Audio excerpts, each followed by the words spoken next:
Hello students, welcome to aimsindia online classes. This is chemistry session. Here we are discussing about matter chapter. In this session, we are going to see about chemical classification of matter. That is the classification of matter based upon the composition of the substances. In the earlier sessions, we have seen about the classification of matter based upon the physical properties. That is nothing but based upon the arrangement of molecules. The classification of matter into five states like solids, liquids, gases, plasma, and BEC. That we have seen how that was classified into different states. Now, the same matter can be classified based upon chemical composition also.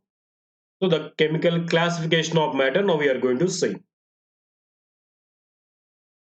When we talk about matter, usually we talk about a substance which possesses distinct properties and has definite composition. So matter nothing but just we say simply as substances. They'll be having certain properties and they have a definite proportion composition. For example, if I say sugar, table salt, or nothing but sodium chloride, water, gasoline, petrol, etc. These all are different chemical substances. Nothing but they come under matter only.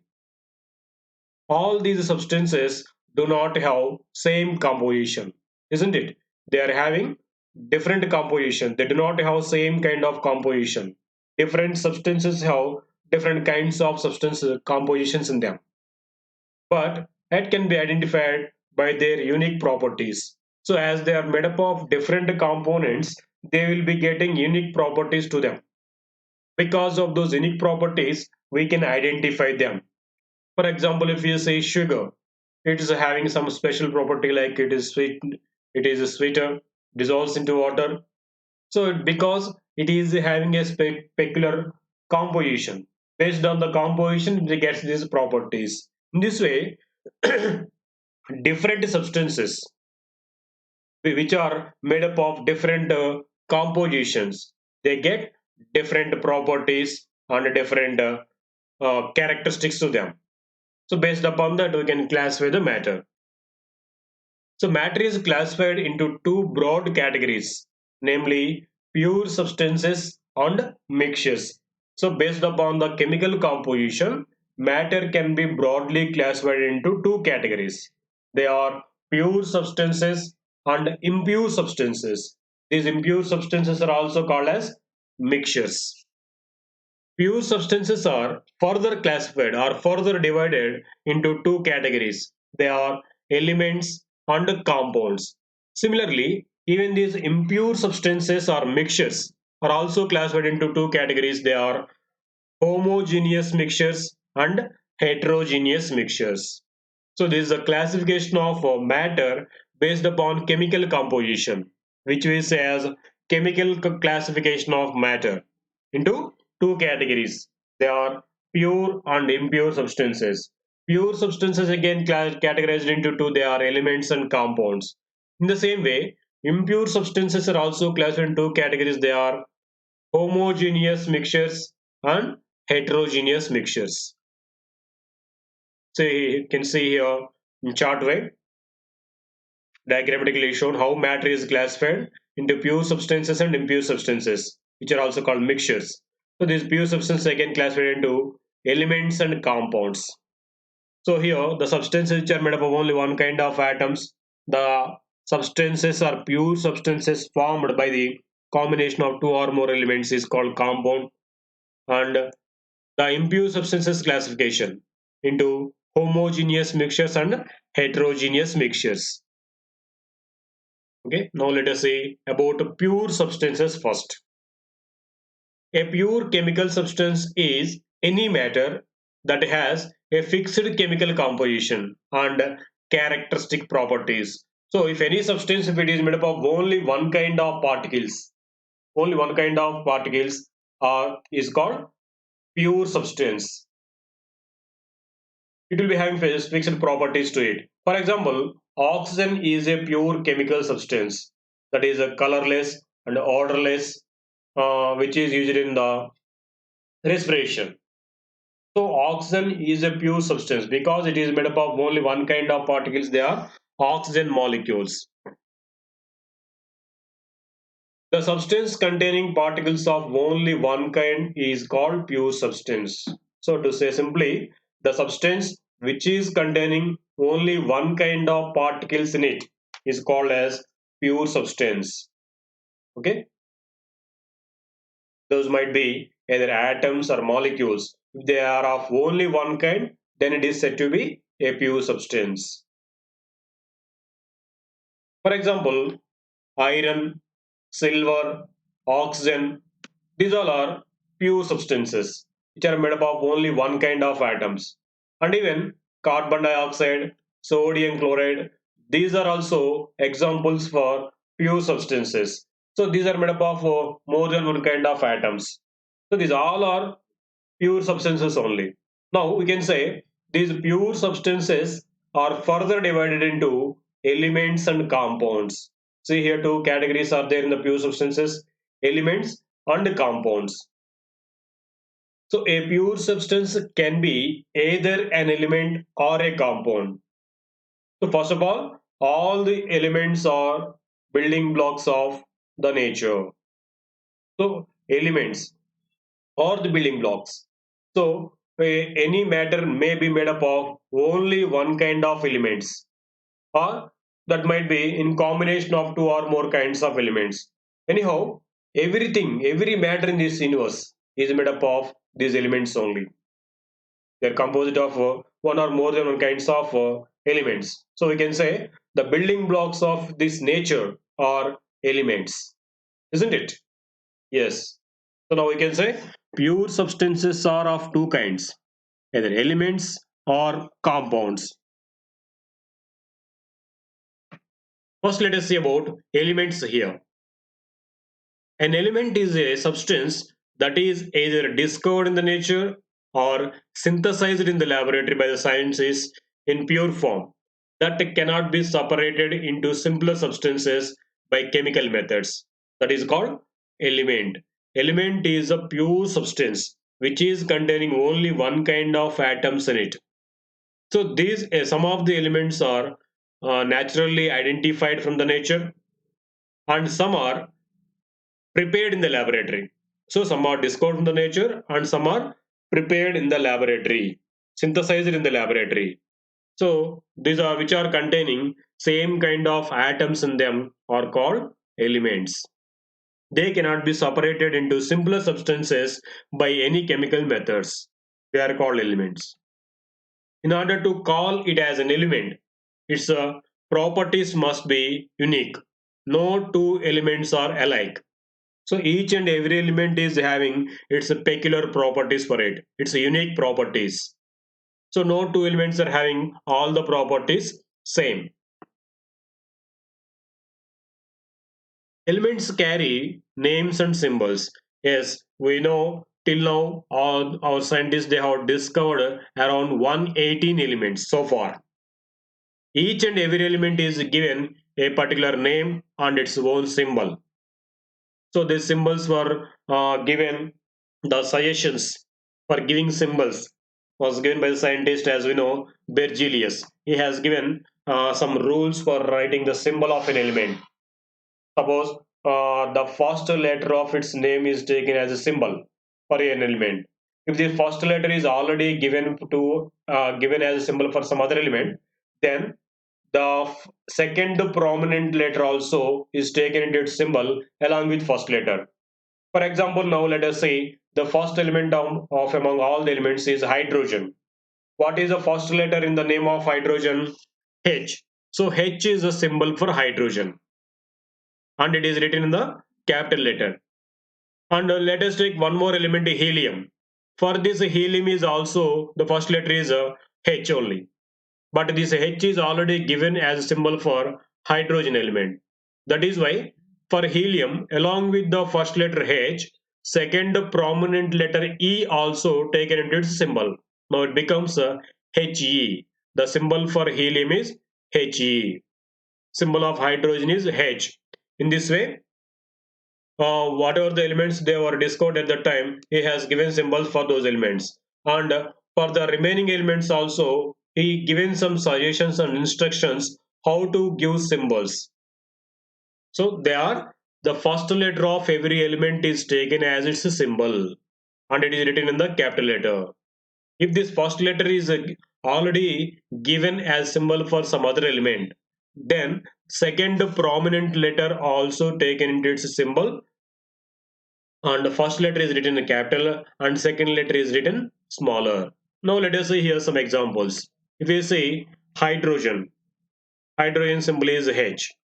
If we say carbon, symbol of carbon is C. If we say nitrogen, symbol of nitrogen is N. Oxygen, O. Sulfur, S. In this way, each and every element is having its own name as well as its symbol. No two elements are having same name as well as same symbol. All they are having unique symbol and names. Classification of these elements. There are around 118 elements so far our scientists they have discovered. Of course, they may discover further some more. But till now, they have identified and discovered 118 elements. Out of these 118 elements, 92 elements are naturally occurring elements and the remaining are artificially synthesized by the scientists. Okay, 92 elements are naturally occurring elements and remaining are synthetic elements or artificially synthesized elements, which we call simply as man-made elements also. So on the basis of their general characteristics, these 118 elements are broadly divided into four groups. They are metals, non-metals, metalloids, and noble gases. So based upon the generalized characteristics, these elements are classified into four groups: metals, non-metals, metalloids, and noble gases. Now let us see one by one these. First among them, metals. Metallic elements in general exhibit the following characteristics. So the elements which are exhibiting these following characters will come under metals. Let us see here those. First one, all metals are solids at room temperature. Generally, almost all the metals are solids, hard solids at room temperature.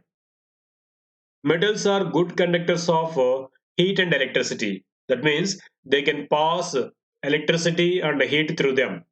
Almost all the metals are good conductors of heat and electricity. Metals are malleable, ductile, sonorous, and have luster. What are these properties? Let us see once here. Malleable. Metals are malleable.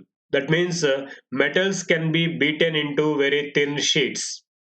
That property of metals by which they can be beaten into sheets is called malleability. And metals are ductile. That means metals can be drawn into very thin wires. The property of metals by which they can be drawn into thin wires is called ductility or ductile property. So metals are ductile because they can be drawn into very thin wires. One more property, sonorous, means metals they produce sound on hitting them with an object. Very fine example for this temple bells. Temple bells are made up of certain metals. So when you hit them with an object, they produce a sound. Not only temple bells, even school bells, these also will come under sonorous property. So metals produce a sound on hitting with an object. This property is called sonority or sonorous property. So metals are sonorous. And they have luster, means they are shining. They have shining surfaces. When they are pure, they will be shining on the surface. That shining property is called lustrous property. So we can say metals are lustrous. Metals are malleable, ductile, sonorous, and lustrous. Metals are strong. They have high tensile strength. Tensile strength means bearing much strain. So even though if you take a metal thin wire that can bear much strain, we cannot break them into easily. They will be very strong. That is called tensile strength. For example, if you see the spokes of our cycle wheel, they will be very thin, but they can bear our much weight also. Even 100 kgs of weight also they can bear. Even they are very thin. So the bearing capacity is called tensile strength. So metals are having high tensile strength. Most of the metals are hard. Yes, we told at the starting itself, metals are hard solids. We cannot compress them. Metals have high densities. Yes, they will be heavy. Almost all metals are heavier. They have much density. So these are the properties of generalized properties of metals. The elements which are possessing these properties will come under metals. Even though they are generalized properties of metals, there are some exceptions. Let us see those. What are those? Mercury is a liquid metal at normal room temperature. We are telling almost all the metals are hard solids at room temperature. Almost all the metals are hard solids, but there is an exception. One it is mercury. Mercury is a liquid metal. At normal temperature, mercury will be in the liquid form. It is the only metal which exists in the liquid state at around normal temperature or room temperature. Room temperature is nothing but around 25 degrees Celsius temperature is considered as room temperature. At this temperature, mercury is the only metal which exists in the liquid state. But if we increase the temperature little, around to 30 degrees and above, one more metal will come into liquid state, that is gallium. So these are the exceptions. Except these remaining all are metals solids. Okay. One more exception, zinc. We are telling almost all the metals are malleable and ductile. But zinc is a metal which is a non-malleable, non-ductile. It is a brittle metal. It cannot be drawn into wires and it cannot be drawn into beaten into thin sheets. So it is non-malleable, non-ductile metal. Whereas almost remaining all the metals are malleable and ductile. One more exception, some metals like sodium, potassium, rubidium, cesium, we say first group metals which we are going to learn in the higher classes. So these metals are very soft. Even we can cut them with a knife also. That much soft these metals. So we can say these metals are not hard, which we say generalized statement metals are hard solids. But these are exceptions. So metals like sodium, potassium, rubidium are soft metals. They are not hard. They cannot be drawn into thin wires. They cannot be beaten into thin shades. They can be cut with a knife simply, just like a soap. Okay, these come under exceptions of metals. So from these are deviated from the generalized properties of metals. Okay, now let us see about non-metal. Examples of some metals are shown here. See, iron, aluminium, copper. These all are come under examples of metals. And some more mixtures of metals are also shown here, which we call as alloys. Brass, bronze, steel. So these all are the alloys, nothing but mixtures of two or more metals. Anyhow, these all are the made up of metals only. Next, let us see about non-metals. Non-metals in general exhibit the following characteristic properties. So the elements which exhibit these following characters will come under non-metals. See what are those? Non-metals are soft solids or gases. What did we say in case of metals? They are hard solids. But non-metals will come under soft solids or gaseous elements. Non-metals have dull surface. That means they do not shine. They are non-lustrous, we can say. Whereas metals are lustrous. They shine. Whereas non-metals, they do not shine. So we can call them as non-lustrous material elements. One more. Non-metals are brittle in nature. That means they break into pieces on beating with a hammer. So we said these non-metals are soft solids and even these are brittle. Brittle means The hard solid which breaks up into small pieces easily. Those substances are called brittle solids. Okay. Non-metals are bad conductors of heat and electricity. These non-metals, they cannot transfer heat or electricity through them. So they are called bad conductors or poor conductors of heat and electricity. Non-metals are non-ductile, non-malleable, non-sonorous. So non-metals cannot be drawn into thin wires, non-metals cannot be beaten into thin sheets, and even non-metals, they cannot produce sound on hitting with an object. That is why they are called non-ductile, non-malleable, non-sonorous. So the elements whichever exhibit these properties will come under non-metals. So these are the generalized properties of non-metals. But from these also there are some exceptions. Let us see those. First one, graphite. Graphite is a form of carbon which has luster and it is a good conductor of heat and electricity. Even this graphite is best used in electrical reactions as electrodes. Even in the batteries also this graphite is used as electrode, because even though this graphite non-metal, it is made up of non-metal, it is a good conductor of heat and electricity. That is one exception. Actually, graphite is one of the forms of carbon which is a non-metal. Even though graphite is made up of non-metal, it is a good conductor of heat and electricity, and it is having a shining also. Graphite has much shining.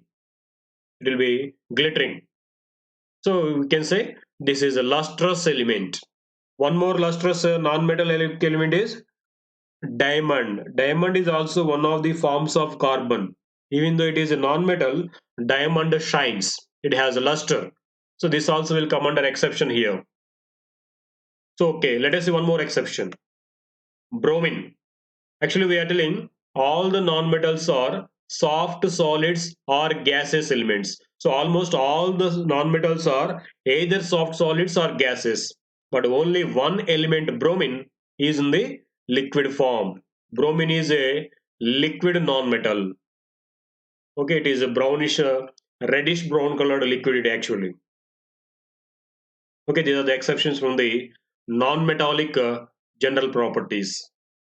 Okay, next let us see examples for the non-metals. See here some examples. Sulfur, red phosphorus, carbon. These come under non-metallic elements. See, they cannot be beaten into sheets. If you see sulfur, it exists in the solid form. But when you make this a piece of solid to fall down, it breaks up easily into small pieces. That nature is called brittle nature. That we said non-metallic solids are brittle, means easily breaks into small pieces. Okay, these are examples for non-metals. Now let us say third category of elements, that is metalloids. Metalloids exhibit the properties that lie in between that of metals and non-metals. So some elements, they exhibit the properties which are in common to the metals and non-metals. Such elements which are showing the properties of both metals and non-metals are called as metalloids. What are those? Metalloids. Metalloids exhibit the properties which are in common to metals and non-metals. So, see some metalloids are shown here: boron, germanium, silicon, strontium, polonium, tellurium. These all are metalloids. So, these will show some properties of metals and some properties of non-metals. That is why they are called metalloids. The fourth category of elements is inert gases. The gaseous elements which do not combine with other elements and even themselves also, and exist as individual atoms, are called as inert gases. So the out of these 118 elements, around 7 elements are there which do not combine at all, which do not participate in the chemical reactions at all, and they don't combine with other elements, and even they won't combine themselves also. Mostly these will be existing in the individual atomic forms only. And even all of these will be in the gaseous state. That is why they are called inert gases. These inert gases are also called as noble gases, erogens, because all they exist in the gaseous form, or rare gases because they exist in the very less quantity in the atmosphere. That is why they are called rare gases. And even they are called zero group elements also because in the periodic table they are kept in the zero group, which we are going to learn in the further classes. So they are called even zero group elements also. They are the different names for the noble gases. Okay, see here examples for the noble gas are shown: helium, neon, argon, krypton, xenon, radon. These all will come under noble gases or ideal gases. Inert gases also they are called. Now, did you observe these all are shown in the electrical bulb forms? Because that is a major use of these gases. These noble gases are mostly used in advertisement to glow bulbs. That means whenever you see in the streets at the night time, on the shops, markets, we see names are written with some bulbs which are bent into the different texts. Have you seen them? So those texts or those tubes are filled with these noble gases. When electricity is passed through these noble gases, they ionize and produce different colors. That is why these noble gases are used in advertisement glow bulbs. One more important use of one of the noble gases, helium, is it is one of the lightest gases. Next to hydrogen, helium is the lightest gas. That is why this helium is also used in weather observatory balloons. The balloons filled with the helium will move up and up because it is the lightest gas. So along with that balloon, they send these weather observatory equipment into the atmosphere so that they can observe weather conditions. So helium is also used in weather observatory balloons. Instead of hydrogen, they use helium because hydrogen is one of the explosive gas. So it is not used. Next to that, helium is the latest gas, so it is used in weather observatory balloons. So this is about the classification of elements into four categories: metals, non-metals, metalloids, and noble gases. Now, next we can see the second category of pure substances, that is compounds, in the next session. Thank you for watching our video. Please subscribe our YouTube channel Aims Today for latest updates and recorded videos. Thank you.